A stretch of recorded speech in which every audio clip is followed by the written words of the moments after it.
Hello बच्चों, कैसे हैं आप? उम्मीद करती हूँ आप बढ़िया और एकदम मज़े में होंगे, खुश होंगे और अपनी लाइफ को एंजॉय कर रहे होंगे। बिल्कुल जी, खुश रहिए, स्वस्थ रहिए, मस्त रहिए, यही जीवन जीने का सार है। देखिए, जब हम खुश होते हैं तो हम हर कार्य को निपुणता से करते हैं, बेहद उत्साहित रहते हैं, हमारे शरीर में रक्त संचार बेहतर होता है, हमारे कार्य करने की क्षमता बेहतर हो जाती है। इसलिए प्रथम कार्य क्या करना है? खुश रहना है। और क्या करना है? तो चलिए रहते हैं खुश और बढ़ते हैं अपने अध्याय की ओर। और अपने अध्याय में हम पढ़ेंगे लिपि, भाषा और व्याकरण। तो चलिए इनकी जानकारी ले लेते हैं इस अध्याय के माध्यम से। तो मनुष्य अपने भावों को अनेक प्रकार से प्रकट करता है।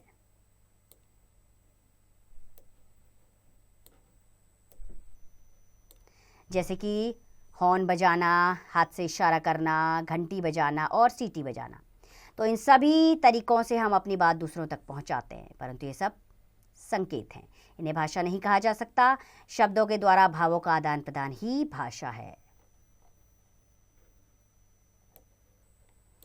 भाषा शब्द भाष धातु से बना है, जिसका अर्थ है बोलना। जैसे कि मुझे लाल वाली कार चाहिए, तो यहाँ बच्चा बोलकर अपनी बात बता रहा है।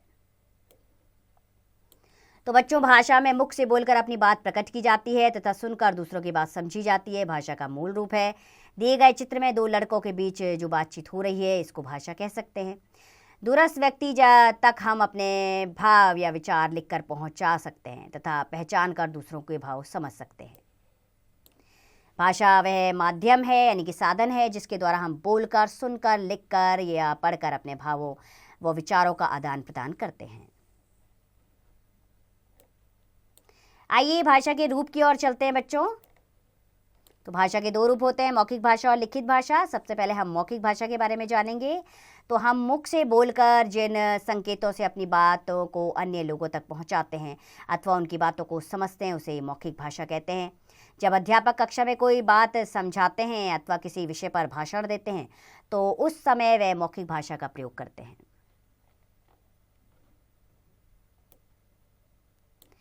कविता पाठ, भाषण, गाना, भजन इत्यादि मौखिक रूप से ही संभव है। मौखिक भाषा भी दो प्रकार की होती है। एक वह जिसका प्रयोग हम सामान्यतः बोलचाल में करते हैं, और दूसरा वह जो टेप रिकॉर्डर, रेडियो, डीवीडी आदि से सुनते हैं। तो सामान्य बोलचाल अस्थायी होती है भाषा, जबकि कैसेट और सीडी में संग्रहित भाषा स्थायी होती है, वो रिकॉर्डेड होती है।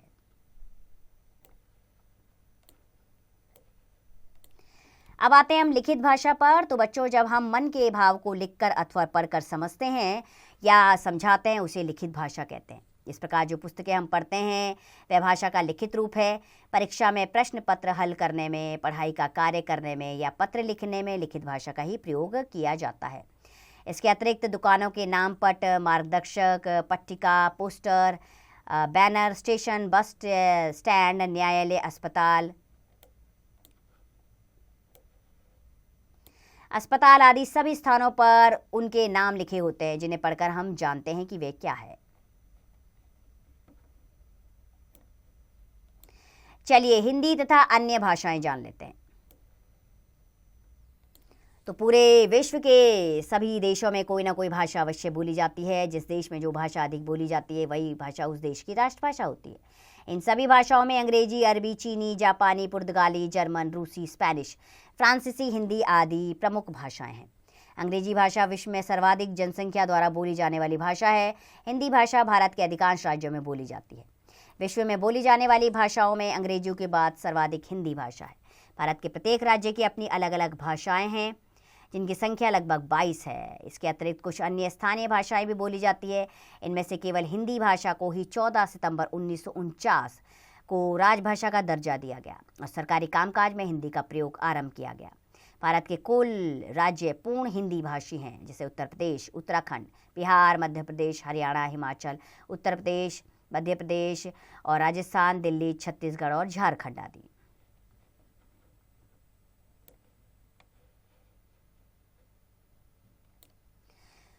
तो बच्चों, व्यवहार के आधार पर भाषा के रूप जानेंगे। तो व्यवहार के अनुसार भाषा के कई रूप हैं, जैसे मातृभाषा, राष्ट्रभाषा, राजभाषा, विदेशी भाषा, अंतर्राष्ट्रीय भाषा, मानक भाषा आदि। सबसे पहले मातृभाषा पर आएंगे। वह भाषा जिसे व्यक्ति अपने बाल्यकाल से माता अथवा परिवार के सदस्यों का अनुकरण करके सीखता है उसे मातृभाषा कहते हैं। जिस भाषा में व्यक्ति बाल्यकाल से बातचीत करना सीखता है वह भाषा कोई बोली भी हो सकती है या कोई विकसित भाषा भी। मातृभाषा यह है जिसे व्यक्ति अपनी बाल्यावस्था में परिवार के सदस्यों का अनुकरण करके सीखता है। फिर आते हैं राष्ट्रभाषा पर। वह भाषा जिसे किसी देश अथवा राष्ट्र विशेष के लिए प्रतीक भाषा के रूप में प्रयुक्त किया जाता है राष्ट्रभाषा कहलाती है। जिस देश में एक ही विकसित भाषा बोलचाल एवं शिक्षा का माध्यम होती है वहाँ राष्ट्रभाषा तथा राजभाषा एक ही होती है। तो बच्चों, राष्ट्रभाषा वह है जो किसी देश या राष्ट्र विशेष के लिए प्रतीक भाषा के रूप में प्रयुक्त होती है।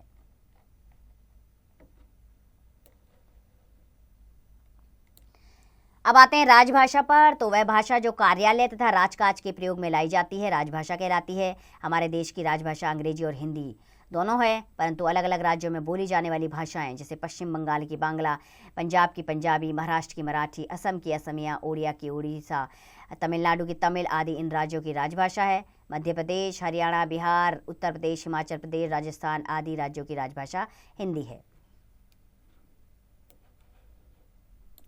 अब आते हैं राजभाषा पर। तो राजभाषा उस भाषा को कहते हैं जो किसी भी देश विदेश के कार्यालयों व राजकाज में प्रयोग की जाती है।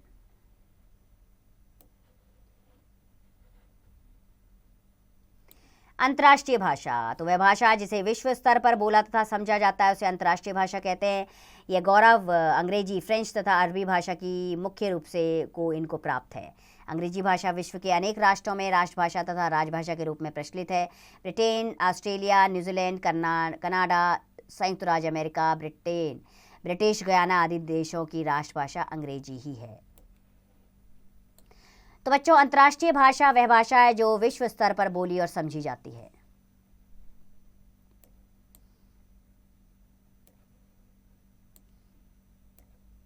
अब आते हैं बोली पर, अर्थात बोली का अभिप्राय स्थानीय तथा घरेलू बोली से है। यह किसी स्थान विशेष में अपनाई जाती है तथा इसका क्षेत्र सीमित होता है। इसका अपना कोई लिखित साहित्य नहीं होता। लोकगीत, लोक कथाएं आदि ही इनको समृद्ध बनाते हैं। उदाहरणतः उत्तर प्रदेश में ही हिंदी भाषा के अनेक रूप बोले जाते हैं जैसे अवधी, ब्रज, खड़ी बोली व भोजपुरी इत्यादि। ये सभी बोलियां हैं। यह भी कहा गया है कि भारतवर्ष में कुछ दूरी पर बोली और पानी बदल जाता है। आइए भाषा और बोली में अंतर जाने। तो भाषा बड़े क्षेत्र में बोली जाती है जबकि बोली एक सीमित क्षेत्र में प्रयोग में लाई जाती है। भाषा का अपना लिखित साहित्य और व्याकरण होता है जबकि बोली केवल उच्चारण तक सीमित होती है। बोली में व्याकरण तथा सिद्धांतों को महत्व नहीं दिया जाता बल्कि कहावत, लोकगीतों एवं लोक कथाओं को अधिक महत्व दिया जाता है। चलिए इसमें विशेष बातें जान लेते हैं। तो भारतीय संविधान में 22 भाषाएं मान्यता प्राप्त है जैसे हिंदी, संस्कृत, बंगाली, असमिया, मणिपुरी, मराठी, मलयालम, मैथिली, कोंकणी, कश्मीरी, कन्नड़, गुजराती, नेपाली, उर्दू, बोडो, डोगरी, तेलुगु, तमिल, सिंधी, संथाली, पंजाबी और उड़िया भाषा। तो चलिए बच्चों, आप जानेंगे लिपि क्या है। तो भाषा की ध्वनियों को प्रकट करने के लिए जिन चिन्हों का प्रयोग किया जाता है उन्हें लिपि कहते हैं। विश्व की अनेक भाषाओं की अपनी अपनी लिपि है जिसमें से कुछ प्रमुख भाषाएं एवं लिपियां निम्न प्रकार की हैं जैसे हिंदी संस्कृत की देवनागरी लिपि है, अंग्रेजी की रोमन, पंजाबी की गुरुमुखी, उर्दू की फारसी लिपि है, बंगाली की बांग्ला और जर्मन फ्रांसीसी की रोमन लिपि है। व्याकरण की ओर चलते हैं अब। तो व्याकरण के द्वारा हम भाषा को शुद्ध बोलने, लिखने और पढ़ने का ज्ञान प्राप्त करते हैं। भाषा का व्याकरण के साथ गहरा संबंध है क्योंकि भाषा के शुद्ध रूप का ज्ञान व्याकरण के शुद्ध प्रयोग द्वारा ही संभव है। अतः हम व्याकरण के बिना भाषा को शुद्ध रूप में पढ़ना तथा लिखना नहीं सीख सकते। जैसे 2 बकरियां चर रहा है, सोनू मोनू के साथ स्कूल जाती है, जबकि इसका शुद्ध उच्चारण इस प्रकार होगा 2 बकरियां चर रही है, सोनू मोनू के साथ स्कूल जाता है। आइए व्याकरण के अंग पर आते हैं अब। तो बच्चों, व्याकरण के मुख्यतः 3 अंग होते हैं, वर्ण विचार, शब्द विचार और वाक्य विचार। वर्ण विचार, इसमें वर्णों यानी कि अक्षरों के रूपों का ज्ञान प्राप्त करके उसका उच्चारण और भेद लिखने की विधि के विषय में विचार किया जाता है। शब्द विचार, इसमें शब्दों के भेद, बनावट, उत्पत्ति आदि के विषय में विचार किया जाता है। और वाक्य विचार, इसमें वाक्यों की रचना, भेद, वाक्य विग्रह और विराम चिन्हों के प्रयोग पर विचार किया जाता है। अतः व्याकरण के रूपों का विस्तृत अध्ययन आगे के अध्यायों में आप करेंगे। अब मुख्य बिंदु ले लेते हैं, अर्थात इस अध्याय में हमने क्या जाना वो पढ़ेंगे। इस अध्याय में हमने पढ़ा बच्चों की भाषा सार्थक ध्वनियों का वह समूह है जिसके द्वारा हम अपने विचारों का आदान प्रदान करते हैं। मौखिक भाषा का प्रयोग हम बोलकर विचार व्यक्त करने में करते हैं। लिखित भाषा का प्रयोग हम लिखने या पढ़ने में करते हैं। विश्व में बोली जाने वाली अन्य भाषाएं हैं अंग्रेजी, जर्मन, चीनी, रूसी, अरबी, फारसी, पुर्तगाली, फ्रांसीसी, स्पेनिश इत्यादि। एक ही भाषा के विभिन्न क्षेत्रीय रूपों को बोली कहते हैं। देश के अनेक भागों में स्थानीय भाषाएं बोली जाती है। प्रत्येक भाषा की अपनी अलग लिपि होती है। भाषा को शुद्ध रूप देने के लिए व्याकरण का प्रयोग किया जाता है। तो चलिए अभ्यास कार्य की ओर बढ़ते हैं। सबसे पहले मौखिक प्रश्न लेंगे। पहला प्रश्न, भाषा से आप क्या समझते हैं, कितने प्रकार की होती है? भाषा विचारों के आदान प्रदान का साधन है, अर्थात अपने भावों और विचारों को व्यक्त करने के लिए हम भाषा का प्रयोग करते हैं। भाषा दो प्रकार की होती है, मौखिक और लिखित। इसी प्रकार बाकी के प्रश्नों के उत्तर देंगे आप।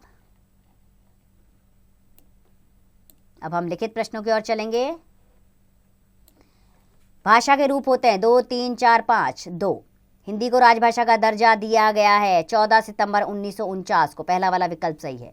हिमाचल प्रदेश की राजभाषा हिमाचली, इसका दूसरा वाला विकल्प सही है। भाषाओं को उनकी लिपियों से मिलाइए। संस्कृत को देवनागरी से, जर्मन को रोमन लिपि से, पंजाबी को गुरुमुखी से, बंगाली को बांग्ला से, हिंदी को देवनागरी से, अंग्रेजी को भी रोमन लिपि से मिलाइए। निम्नलिखित के विषय में 2 शब्द लिखिए। भाषा के 2 रूप, मौखिक और लिखित। 2 प्रमुख लिपियां, रोमन और देवनागरी। भारत की 2 प्रमुख बोलियां, कुमाऊनी और हरियाणवी। भारत में मान्यता प्राप्त 2 भाषाएं, हिंदी और संस्कृत। मौखिक भाषा के 2 माध्यम, भाषण और वाद विवाद। अब गतिविधि करेंगे बच्चों। तो वर्ग में आई लिपियों को लाल रंग से तथा भाषाओं को हरे रंग से भरिए। ठीक है, जैसे देवनागरी लिपि को आप लाल रंग से और हिंदी भाषा को आप हरे रंग से भरेंगे। तो इस प्रकार आपने सभी लिपियों और भाषाओं को रंगना है। तो बच्चों, मुझे पूरी उम्मीद है कि व्याकरण का ये अध्याय आपको अच्छे से समझ में आया होगा। देखिए, व्याकरण में दक्षता प्राप्त करनी है तो इसके लिए आपको अभ्यास ज़रूर करना होगा। अगर उच्चारण गलत होगा तो लेखन में भी अशुद्धियां आएंगी, यानी कि आपका लेखन, आपके लिखने की क्षमता वो भी गलत हो जाएगी। इसलिए व्याकरण के लिए आपको अभ्यास की आवश्यकता है। तो मैं पूरी उम्मीद करती हूँ कि आप बार बार अभ्यास करेंगे और व्याकरण में दक्ष बनेंगे।